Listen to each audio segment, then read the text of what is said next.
All right, very good morning, everybody. Welcome to today's lesson. Today, we're going to be beginning with critical reasoning. Right? Let me just confirm if we're live or not. Give me a moment.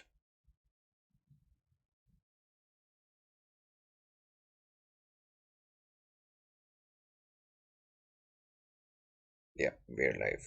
Cool. So, today's class is essentially an introductory lesson on everything pertaining to critical reasoning that we can expect in our management exams. But before we delve into that, allow me to quickly introduce myself. I am Prankur Arora, and I welcome you to the CAT4MBA YouTube channel by Unacademy. I've been in the learning industry for a while. I'm a trainer, I'm a coach, I'm a published author as well. Wrote this book called It's Not Funny. It's Not Funny is essentially a work of satirical fiction, right? It's basically uh, pertaining to dark existential humor. And if you're fond of comedy, if you're fond of reading, if you're fond of fiction, you must check it out. It even garnered glowing testimonials from the likes of Biswapati Sarkar and Papa CJ, who are satire and comedy legends in our industry. I hold advanced certifications in facilitation from Leadership Management International. It's an American organization, perhaps the world's largest working in the sphere of leadership, based out of Texas, US. And I co founded this startup by the name of Thought Sutra. Thought Sutra is an endeavor to uplift the ecosystem of the creative arts in our country. So, yeah, that's pretty much about me. Welcome aboard this journey of learning. These are, a few subscription models that an academy follows. Now, understand that right now we're conducting this class over YouTube, but when you go to the platform, there's an entire learning management system that has been developed by an academy, which includes features such as, enablement of live interaction between learners and the educator, right? So that happens, right? Where, uh, you can ask questions, spark off a discussion, clear your doubts. Even the question answers, they are conducted in the form of live polls, right? And you were essentially participating in the live polls to compete for a place on the leaderboard. All the PDFs, right? The class notes that you see right now, these class notes are made available to you in the form of a PDF, right? With and without educator annotations. So that choice is up to you, right? The class notes are made available with educator annotations and without educator annotations as well. You see me scribble a lot of stuff on the class notes, right? So those the thing that I write on the class notes, they are my annotations essentially. And right. So if you want to avail all these benefits, right? If you want to avail all these benefits, these are the various subscription models. And if you use my name Prankur, you will get an extra 10% off on any of the subscriptions that you go for. Right. Having said that, let's jump into the lesson for the day, which is critical reasoning 101. These are the basics. Now, the idea essentially is that every argument in your management exams, it can be broken down into three parts, right? There's a premise, there's an assumption, and there's a conclusion, right? Assumption is the bridge between the premise and the conclusion. I'll give you an example. Like, look at the statement: I want to go to the market.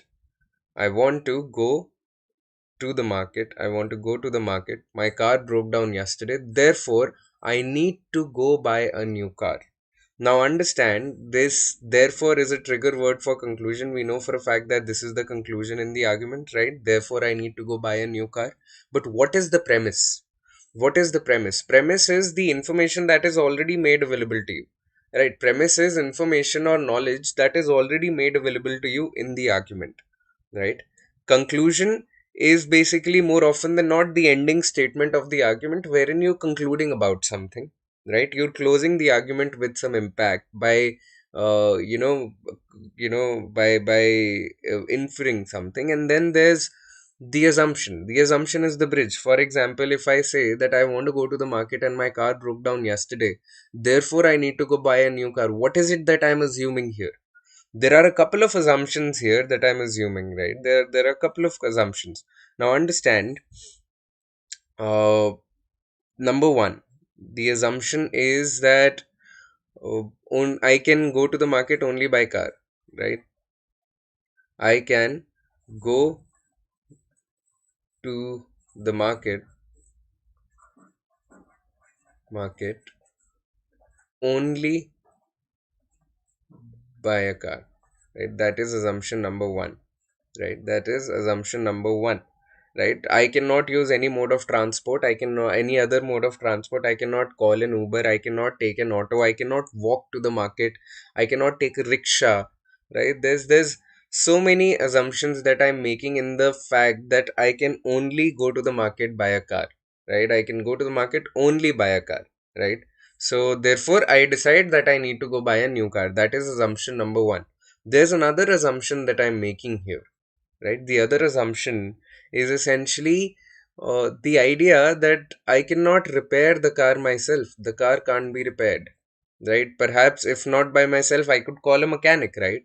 I could call a mechanic. The car can't be repaired.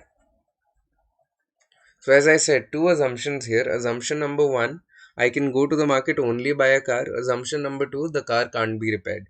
These are the two assumptions that I made to conclude to conclude the fact that I need to go buy a new car.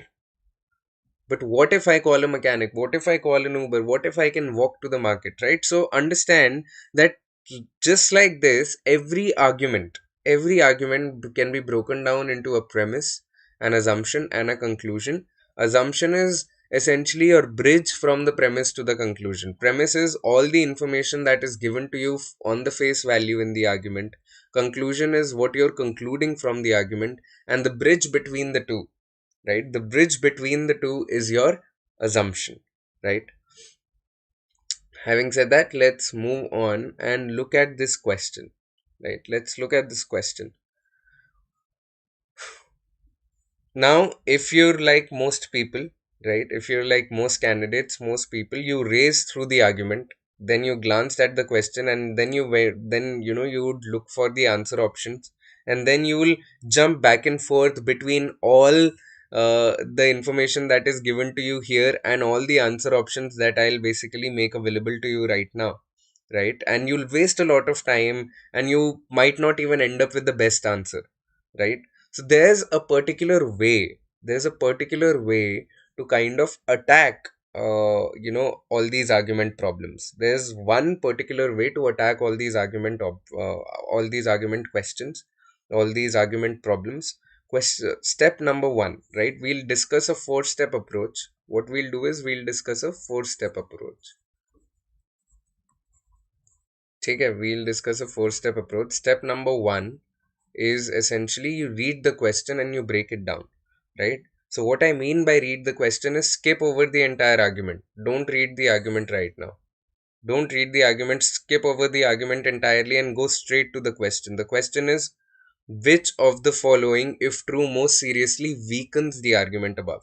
Why are we doing this? Because, reading the question essentially will tell you, what to look for in the argument, right? It will tell you what to look for in the argument. And once you know that, you can read through the argument with a purpose. Now you have a aim, you have a goal in your mind while you're reading the argument. So you know what information to retain properly, right? And you will get more out of the argument by knowing for a fact what it is that you're looking for, right? So here's the question, right? Which of the following, if true, most seriously weakens the argument above, right? Now we know what we are looking for.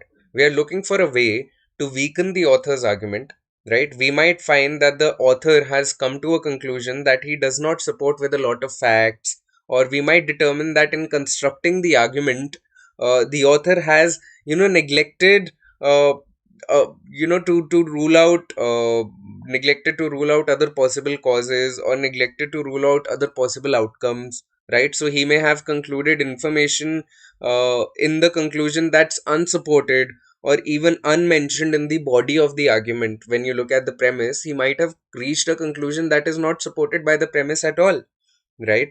So we may find, his reasons illogical or general or very hyperbolic or exaggerated, right? Or in some other way incoherent, right? That is essentially what happens when we say, we want to weaken the argument, because we know for a fact that the logic is flawed in some way. So when we read the argument, right, when we read the argument, we look for weak spots to essentially attack the argument in places in which the reasoning of the argument is flawed, right? So that's our next step. What is the next step? Next step is break it down, right? Read the question and break it down. Now break down the argument. This 8 is talking about the argument, right?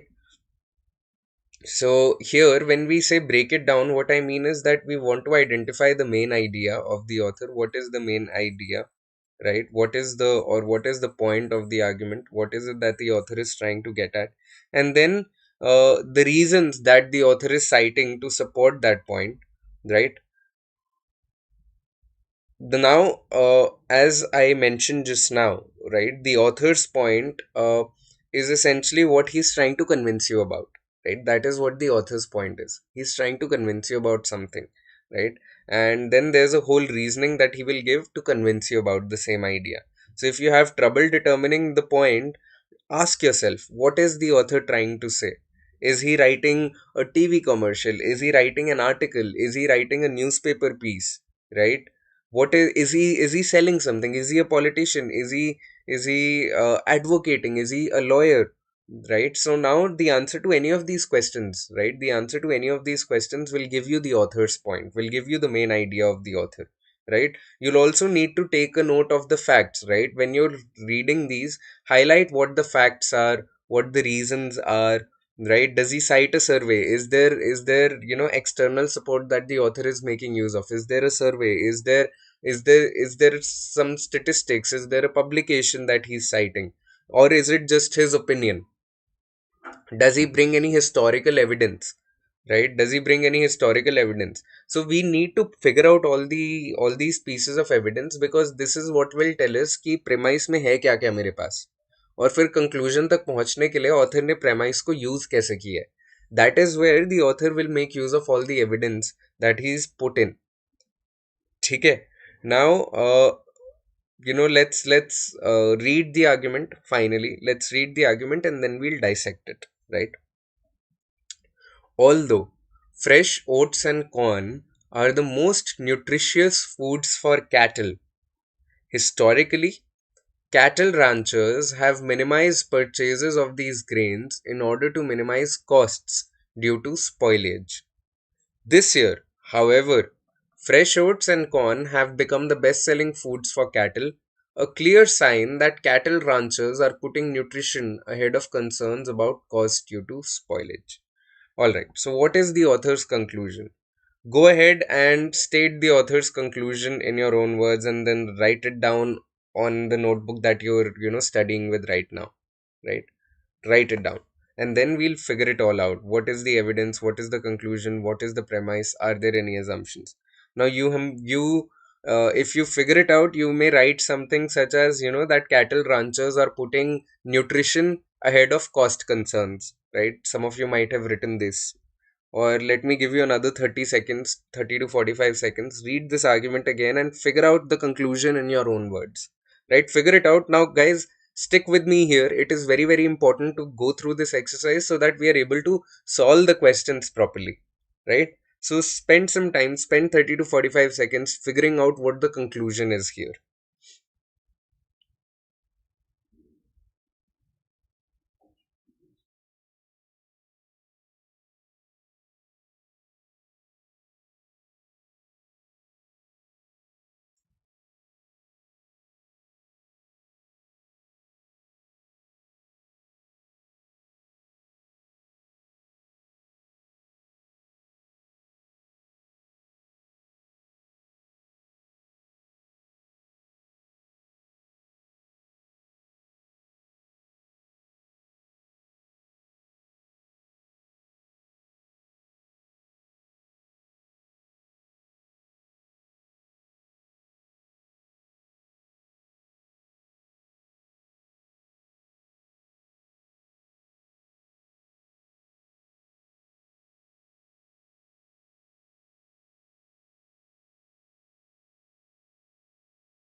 Okay, now let's dissect it further. Now, as I was saying, some of you might have written key cattle ranchers are putting nutrition ahead of cost concerns, or that cattle ranchers they put nutrition ahead of cost, right? However, you stated the conclusion in your own words, it is fine as long as you understood that the author is trying to kind of convince you that cattle ranchers, they care more about nutrition than they care about cost of the feed, right?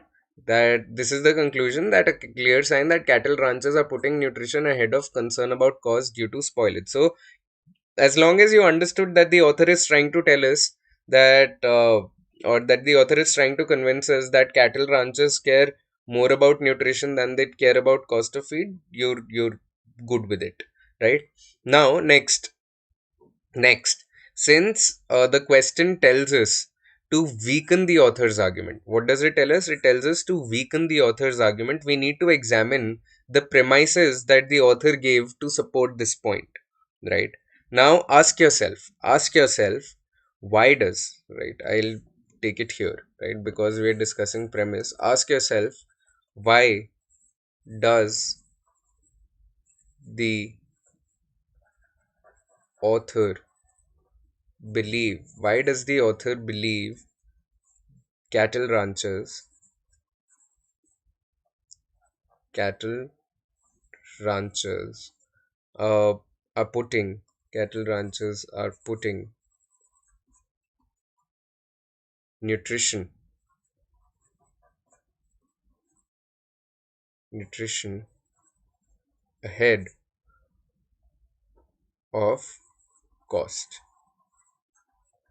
right? When we ask ourselves this question, we now what I want you to do is I want you to jot down the points, jot down all the premises on the piece of paper that you're carrying with yourself or the notebook that you're carrying with yourself, right? This is the argument.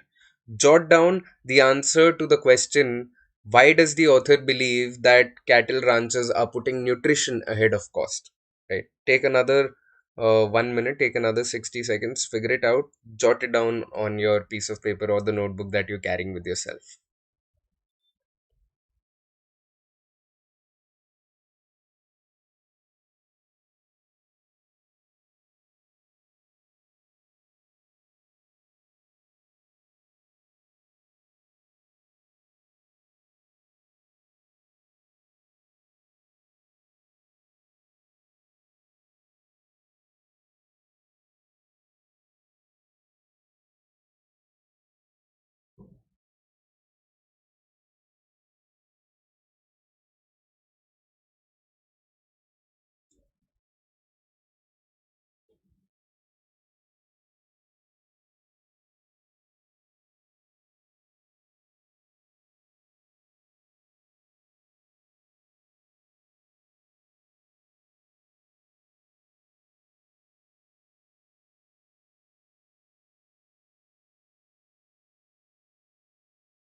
Okay, now, guys, as long as you wrote something down like this, right? This bit, which says that although fresh oats and corn are the most nutritious foods for cattle, historically, cattle ranchers have minimized purchases of these grains in order to minimize costs.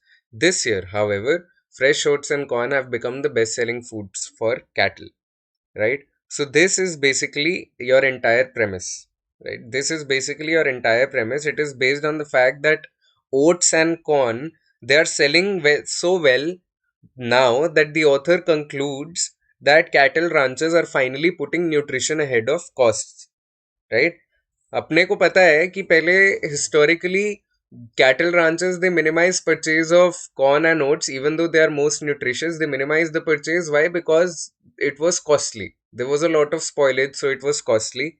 But this year finally oats and corn have become the best selling foods, and that is why cattle rancher that is why the author is concluding that now they're putting nutrition ahead of costs, right? Now, do you believe this?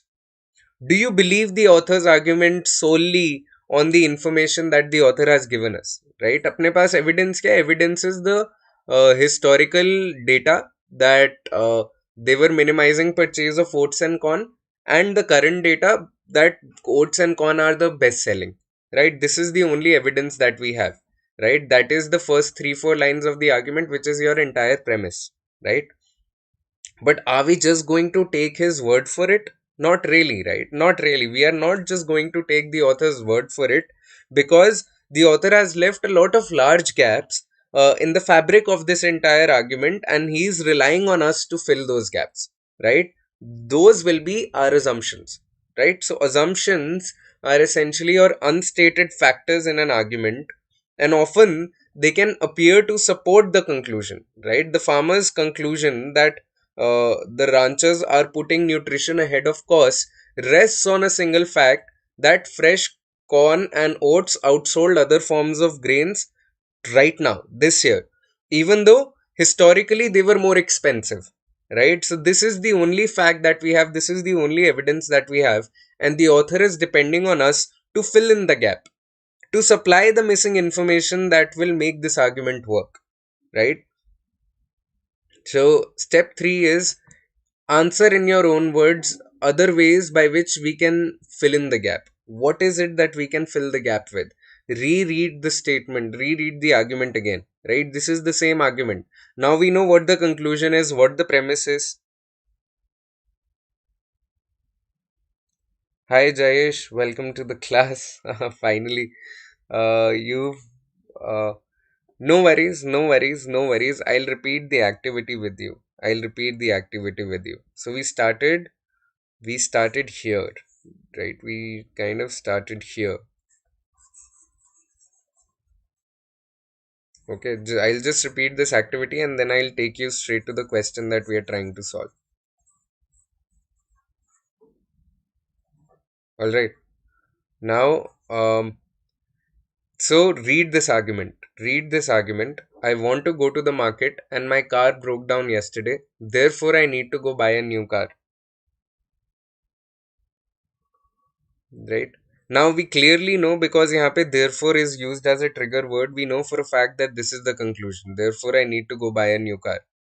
My premise is the information that is given to me, the evidence that is given to me in the argument, right? There is some evidence that is given to me, which is I want to go to the market. That is my premise number 1.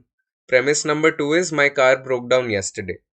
ठीक है, मेरे पास इतना ही premise है और मैंने conclude कर लिया कि मेरे को नई गाड़ी खरीदनी पड़ेगी. So what do you think is the evidence? What do you think is the assumption here?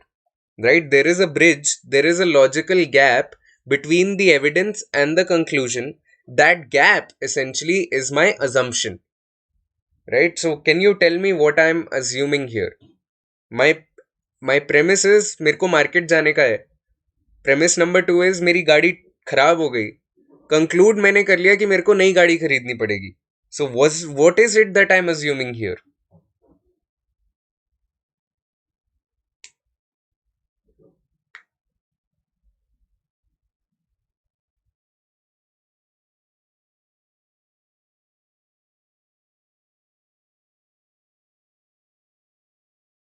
Can you tell me?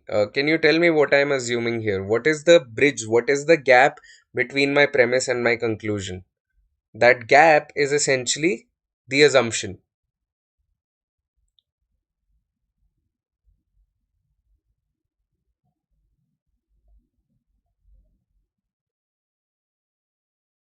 Okay, assumption number 1, car cannot be repaired. You're very right. Is there any other assumption?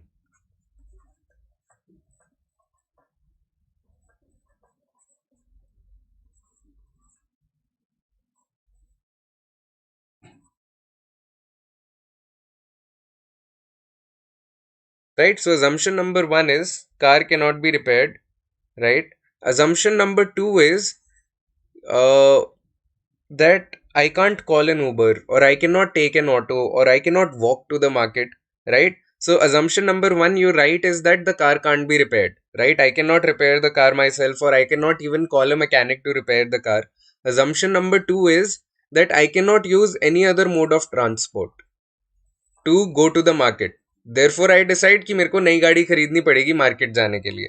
What if I call an Uber? What if I call an auto? What if I call an Ola?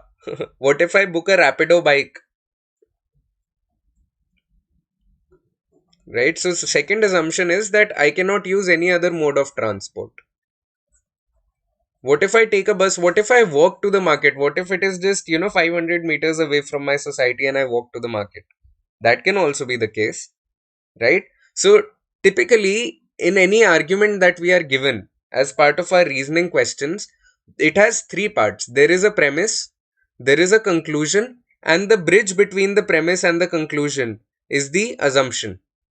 Premise is all the evidence, all the pieces of information that you are given in the question, in the argument itself.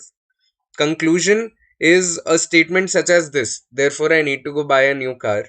And the bridge between the premise and the conclusion is always your assumption, which is the logical gaps that they want us to fill, right? So similarly, read this question: which of the following, now whenever it comes to reasoning questions, we always read the question first and then we read the argument.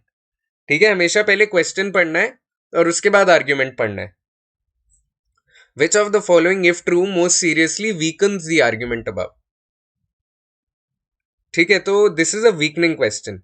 Weakening question means that we want to figure out how author has reached a conclusion and if it is illogical, right? Just like this one, there were two logical gaps here. Similarly, here also, when it comes to weakening questions, there are logical gaps that they want us to kind of identify, right? Now, read it. Although fresh oats and corn are the most nutritious foods for cattle, historically, cattle ranchers have minimized purchases of these grains in order to minimize cost due to spoilage, right? This year, however, fresh oats and corn have become the best selling food for cattle, a clear sign that cattle ranchers are putting nutrition ahead of concerns about cost due to spoilage. So, this is basically your conclusion that cattle ranchers are putting nutrition ahead of cost concerns. ठीक है, ये अपना conclusion है. Premise is although से लेके cattle तक. Premise क्या है मेरे को पता है. हिस्टोरिकली हम लोग ओट्स और कॉर्न नहीं खरीद रहे थे. क्यों? क्योंकि it was costly. Because farm ranchers wanted to minimize cost due to spoilage, they were not buying oats and corn all that much historically. But this year they've bought a lot of fresh oats and corn. That fresh oats and corn have become the best selling food for cattle, right? So these are the two premises that I have. मेरे पास historical data है कि वो लोग नहीं खरीद रहे थे, और मेरे पास इस साल का डेटा है कि सबसे ज्यादा बिकाई कॉर्न और ओट है. ठीक है, तो उस बेसिस पे ऑथर ने कंक्लूड कर लिया कि फाइनली हम लोग न्यूट्रिशन को ज्यादा फोकस कर रहे हैं और हम लोग कॉस्ट को ज्यादा फोकस ही नहीं कर रहे हैं. ठीक है, अब इसमें आप मेरे को बताओ कि लॉजिकल गैप्स क्या हैं. What are the assumptions? In your own words, what is it that the author is assuming here?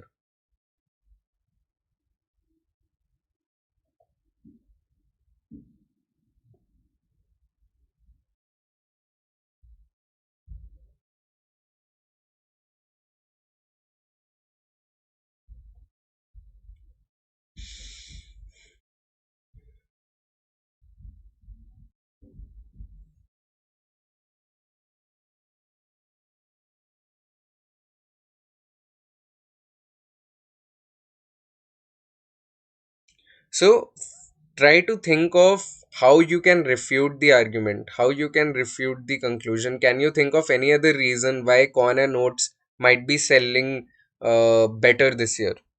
That the spoilage has been reduced. Okay, okay. So you can probably think of a few reasons, such as number one, uh, spoilage has been reduced. ठीक है. I I understand. I buy this. Any other reason? Any other reason why corn and oats might be best selling this year?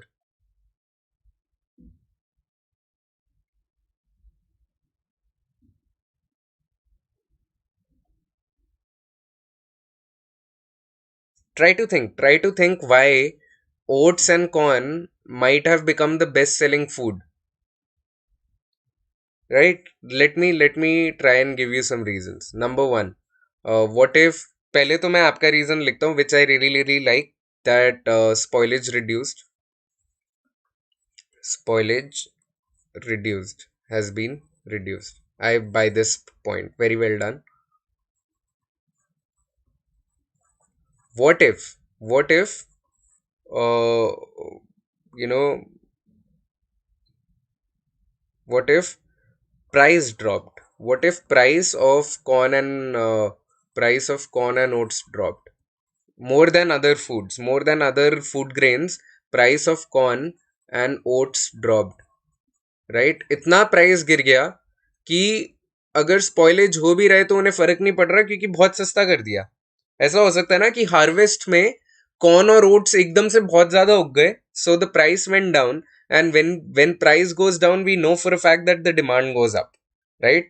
So price dropped to such a degree that ranchers were willing to risk spoilage because the price was so low, right? What if price was so low? Third could be third could be कि lower availability of other food grains. What if the harvest of other food grains was not really good this year? Lower availability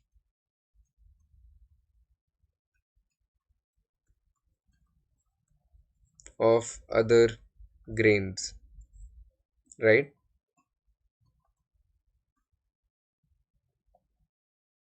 So these could be a few reasons as to why farmers would have bought corn and oats so much this year, right? So now let's apply the process of elimination. POE is process of elimination. Now these are a few points that we've been given. Out of these five options, we have to pick the one that most seriously weakens the argument. To improve the quality of the cattle to maximize income. Or another point, Jayesh, what if our cattle give birth to a lot more offsprings, right? एकदम से हमारी जितनी भी cattle थी सबके बच्चे हो गए, तो अब हमें खाना और ज्यादा चाहिए. That is why we bought fresh oats and corn, right? So, and your point also that they wanted to improve the quality of the cattle, they wanted to give them more nutritious diet so that they are getting a lot out of it, right? Now out of the five options we have to select the one that most seriously weakens the argument. ठीक है, अपने को argument पता है, अब अपने को इस आर्ग्यूमेंट को वीकन करना है, right? So we'll read all the five choices below, and all you know about the fascinating topic of cattle feed is what you've been told in the question. In the argument वही information है हमारे पास, और हमारे पास और कोई information नहीं है, right? So read the answer choices and ask yourself, does this weaken the argument or not, right? And pick out the one that you think weakens the argument.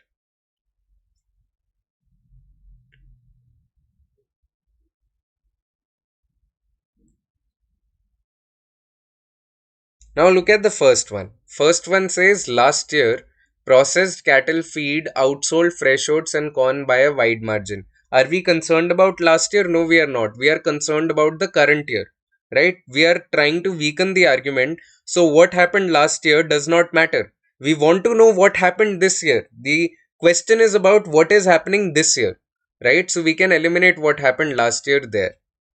Okay? So this is how we follow the process of elimination. Now let's look at option 2. Option 2 says no cattle ranchers have reported in surveys that they are attempting to purchase more nutritious fodder for their herds. Now this choice actually argues against the conclusion, right? Which is surprising, right? Which is never a valid way to weaken the argument. You never argue against the conclusion. All you do when you argue against the conclusion is set up another line of reasoning that might just be that might be as flawed as the current argument, right? So in this case, for example, there are all kinds of problems with the idea of what survey it is referring to, right?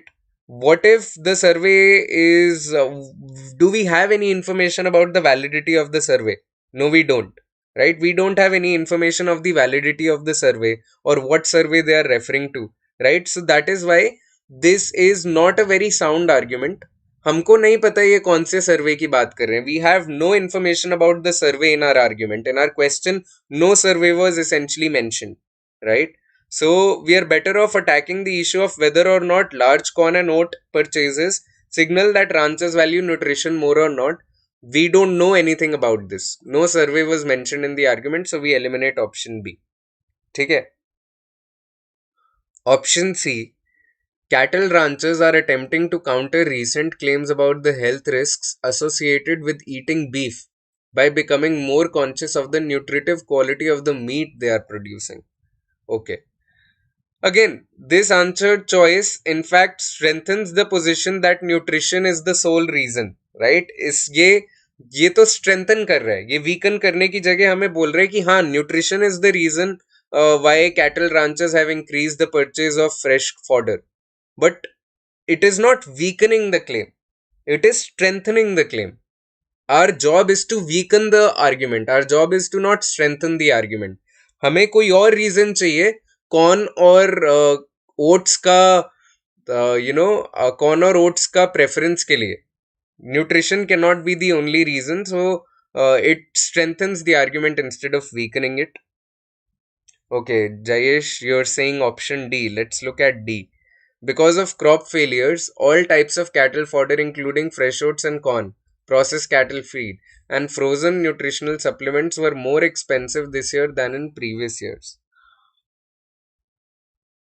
Now, though, see, this answer choice states all types of feed are more expensive, it doesn't tell us that the fresh oats and corn was surpassed in cost by other feeds. Right? It is more likely that oats and corn are still proportionally expect. यार अगर सबका crop failure होगा, right, understand, हमको argument में बताया है कि oats और corn they are more expensive than other food grains, right?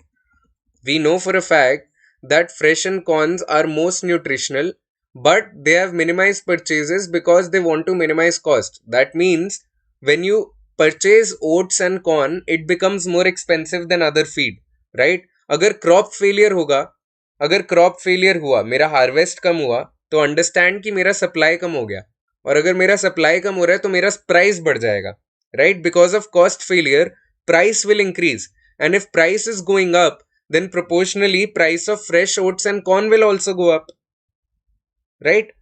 Plus this does not tell us anything about nutrition, right? So this doesn't help us weaken the argument, because assuming that all crops suffered failures, price will go up and fresh oats and corn will still be more expensive than other feed. So it is not giving me any other reason as to why farmers or ranchers, they will buy a lot of fresh oats and corn, right? So that is why I eliminate option D as well.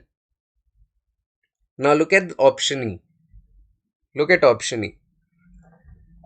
Because of agricultural innovations, fresh oats and corn spoil much less quickly than in previous years, while the purchase price of such fodder has remained constant.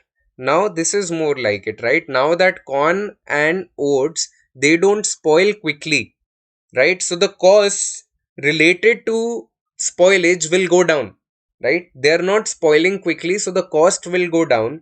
And because cost will go down and ranchers know that this is more nutritious than other fodder, the cost associated have decreased, and nutrition is better. So ranchers might be buying this more.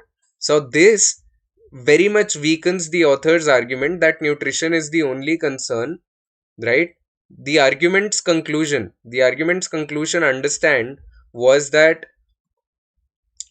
nutrition is being put ahead of cost, but that is not what is happening, because we know for a fact that cost has gone down. Cost क्यों नीचे गया है? Cost इसलिए नीचे गया है क्योंकि spoilage कम हो गया. Because my spoilage has gone down, my cost has also gone down, right? So E in that matter is the correct answer option, right? And it might not be the one that we were looking for, but it makes the maximum amount of sense, right? So this is how we follow the process of elimination. We look at each and every option and we figure out whether that option is making sense or not. All right. Now let's look at another trick to. अभी तो एक ही बचा है वैसे. Yeah. Now what happens is, when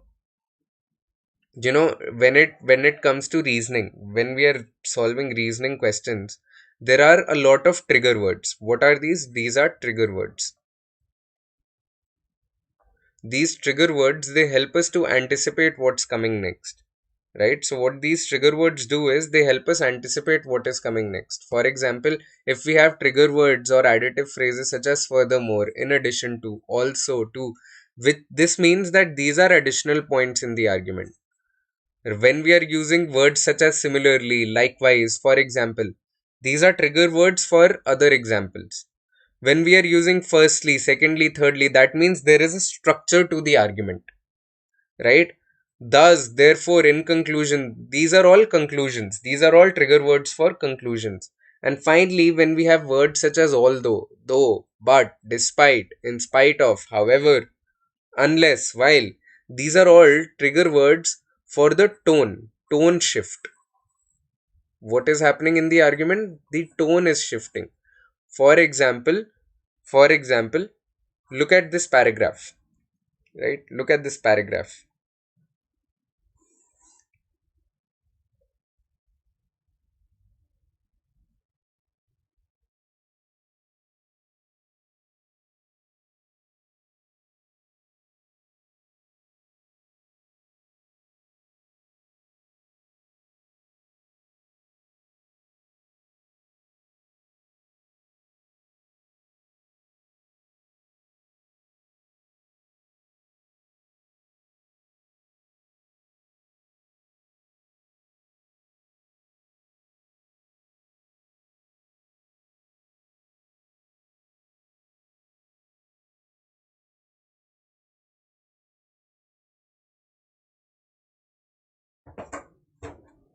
Right? Read this argument. Scientists have posited for centuries that there is intelligent life living somewhere in the universe.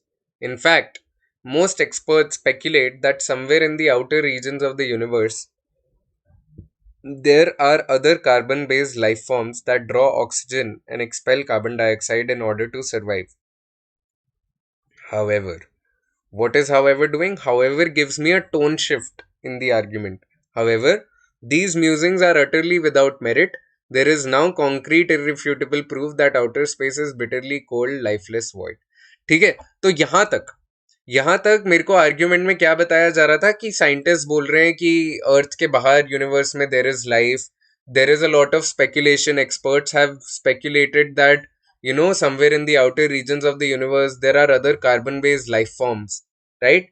And finally when I have however के बाद मेरे को पता चलता है कि these musings are without any merit, they are baseless. Without merit means that they are baseless. There is now concrete irrefutable proof that outer space is a bitterly cold lifeless void, right? So similarly, all these trigger words, although, though, but, despite, in spite of, however, these give us tone shift in the argument, right? So this was an example of the tone shift that I'm talking about. कि आपको first line से लेके fourth line तक ऐसा लगेगा कि हाँ यार, we are talking about life outside the universe, in other parts of the universe, outside earth. But finally, when you read the last two lines, we are concluding that there is no life outside universe, right? So these words trigger the tone shift in our arguments. Okay? Now, we have discussed how to dissect arguments. We know what the trigger words are. So plan of attack is, firstly, read and identify what the question is asking. Is it a weakening question? Is it a strengthening question? Is it an assumption finding question? Right? Is it an inference question? So read and identify the question. पहले argument कभी नहीं पढ़ना है. उसके बाद अपने को argument पढ़ना है. Second is we read and we paraphrase the argument. Right? This is the second job. So first is we identify what the question is asking. Second is we read and paraphrase the argument की premise क्या है, conclusion क्या है, क्या क्या assumption हो सकती हैं, right? Third is we consider the answer choices individually and we get rid of irrelevant stuff, जैसे हमने process of elimination में किया था. And finally we use process of elimination for remaining answer options and we figure out which one suits our plan of attack the best, right? So this is the first question. So read the question first. Which of the following, if true, undermines the argument above? Right? अपने को क्या करना है? Undermine करना है argument को. That means we want to basically, through one of these 5 options, conclude कि author गड़बड़ बात बोल रहा है. What author is saying does not make sense. What author is reaching as a conclusion does not make sense. That is how we will undermine. Undermine means weaken the argument, right? So we've read the question. Now dissect this argument, figure out what is the premise and what is the conclusion, and then we'll attack all the options one by one.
Okay, I hope you're done reading the argument, uh, Jayesh.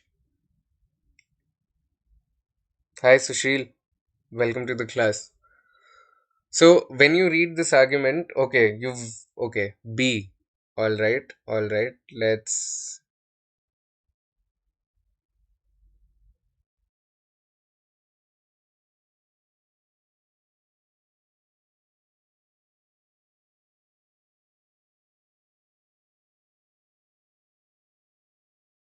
Okay, Sushil also thinks. Okay, all right. Uh, I think you've gotten it right, Jayesh. I think B is the answer. Well done. So, I don't need to dissect the argument for you now. Sushil also got this right. Well done. B is the answer. That because uh, most of the gains in the life expectancy in the past 150 years have come from reductions in the number of infants who die in their first year of life. Exactly. So, if this is true, it undermines the argument that in old days people must have been considered old at an age that we now consider the prime of our life. Good job. Let's look at the next question.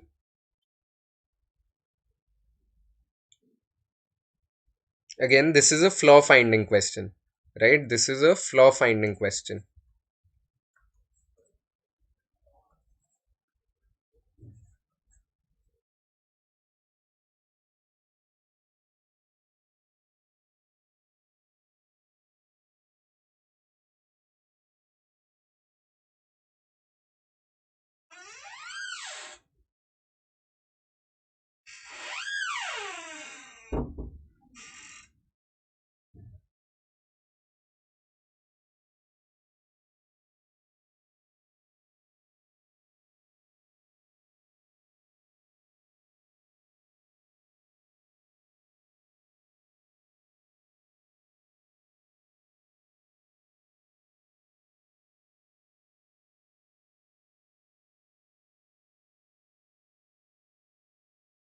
How about this one?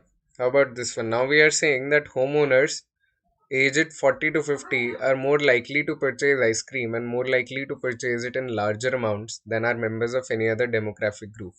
Right? So, this is your premise. This is your conclusion that the popular belief that teenagers eat more ice cream than adults must therefore be false. What do you guys think? What is the flaw here? Now the difference between a weakening question and a flaw question is कि flaw question में ना आपका flaw argument के अंदर ही होता है. ये आपका argument है, इसके अंदर ही आपको flaw मिल जाएगा. But for weakening questions such as the previous one, we had to look for options that were outside or information that is outside the argument. right? So that is the difference between weakening questions and flaw questions.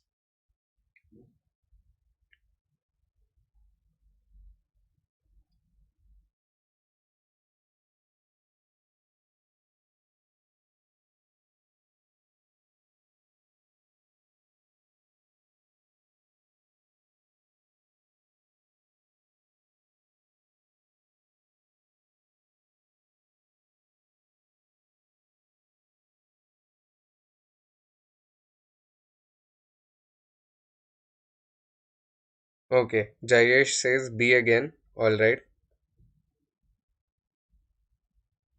What do you think, Sushil?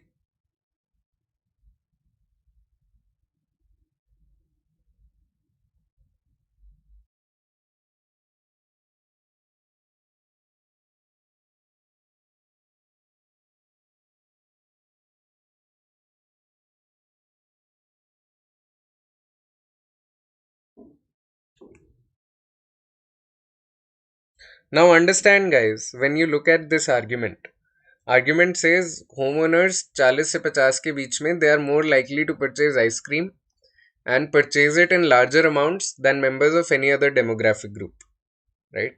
So it is telling us that 40 to 50 they purchase ice cream more than any other demographic group, right? The popular belief, conclusion is popular belief that teenagers eat more ice cream. Understand that data, आपको premise, आपको evidence, आपको information purchasing की मिली है और आप conclusion eating की कर रहे हो. Are these two different things or not? So the argument is primarily flawed because it fails to distinguish between purchasing ice cream and consuming or eating of the ice cream. क्या पता purchase यही लोग कर रहे हो but खा teenagers रहे हो, right? What if these guys are purchasing the ice cream more likely they're going to be parents, right? So parents are purchasing ice cream and their kids are eating the ice cream, right? So the argument is flawed because it fails to distinguish between purchasing and consuming. Jayesh, you picked option B, which says does not supply information about homeowners in age groups other than 40 to 50, but that is given, no? That 40 to 50 ka given hai, and then they are saying that they are more likely to purchase it in larger amounts than are members of any other demographic group. So any other demographic group are homeowners which are in other age groups. That is already given to us. Okay? That is why I can eliminate option B. Alright, let's look at the next question now.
What do you make of this one, Jayesh? What do you think is the reason for the discrepancy?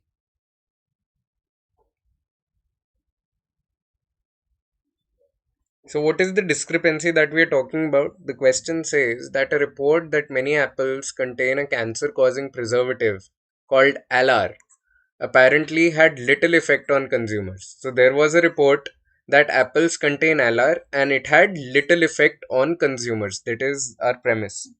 Then it says few consumers plan to change their Apple buying habits as a result. So they are saying very मतलब बहुत ही little impact था तो बहुत कम लोगों ने सोचा कि वो अपनी Apple buying habits को change करेंगे उनके ऊपर कुछ फर्क नहीं पड़ा.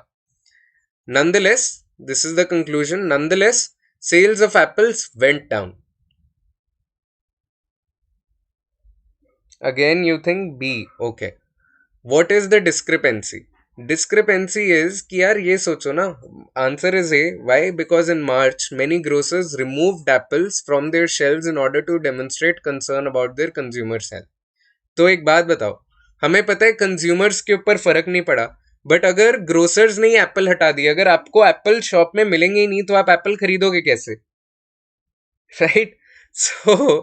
So sales went down because grocers removed apples so that consumers could not buy apples. Consumers के ऊपर इम्पैक्ट बहुत कम था, बट अगर ग्रोसर्स ने शॉप से एप्पल हटा दिया तो कंज्यूमर एप्पल खरीदेंगे कैसे? That is why sales of Apple went down. Are you getting my point? B says because of a growing number of food safety warnings, consumers were indifferent to such warnings. वो तो हमें पता ही है ना. That is given in the argument that it had little impact. But if it had little impact, why did sales go down? Right? If consumers were indifferent, why did sales go down? अपने को तो justify करना है ना sales नीचे जाने का reason. But if they were indifferent to such warnings, why did the sales go down? Sales went down because grocers removed apples. That is why sales went down. खरीदने को एप्पल थे ही नहीं तो बिकेंगे कैसे एप्पल? सेल कैसे होगी जब आपने हटा ही दिए शेल्फ से?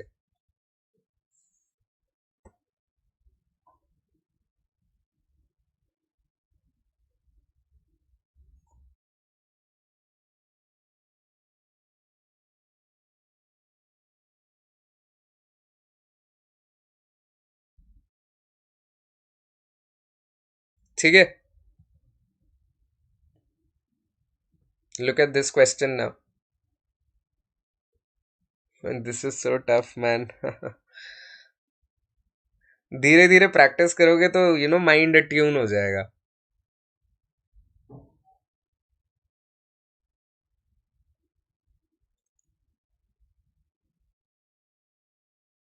Which of the following best completes the passage below? So this is a para completion question. You are given the passage. You have to complete it using one of these four options. Try this.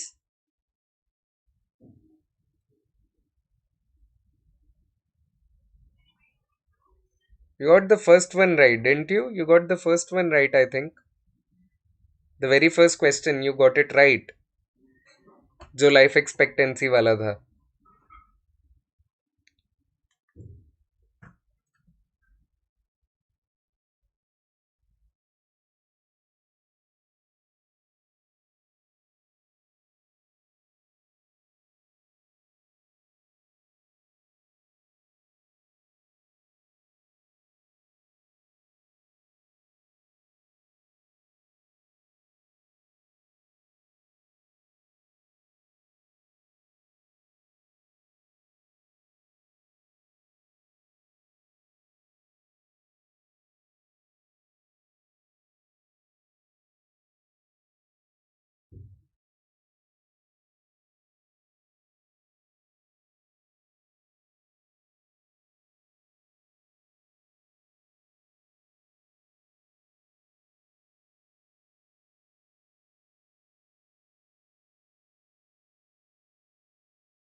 इपमैट में भी आते हैं critical reasoning questions, cause effect, strengthening weakening.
So the answer to this one, Jayesh, is option B and not option A. Understand what the question is saying. People buy prestige when they buy a premium product. तो people prestige को तब खरीदते हैं जब उन्हें कुछ premium चाहिए होता है. Why? Because they want to be associated with something special. So they like that aura. They like that feel that they're buying something very, very exclusive. That is why mass marketing techniques and price reduction should not be used, because continued sales, they depend on the maintenance of an aura of exclusivity. They want to be made feel special. That is why mass marketing should not be used, because they want to maintain that aura of something premium, of something special, of something very, very exclusive, right? ये जो चीज है, mass marketing techniques and price reduction strategies should not be used, because affluent purchasers currently represent a shrinking portion of the population. अगर ये चीज है, if option A is true, then they should be used. Then mass marketing should be used, because now you want to reach out to so many people, right? So A is going against what we are talking about. Mass marketing should be used if affluent purchasers are very shrinking portion of the population. But they should not be used. Why? Because we want to maintain the feel of a premium product, because we want the consumers to be made feel special, because we want to give them an aura of exclusivity.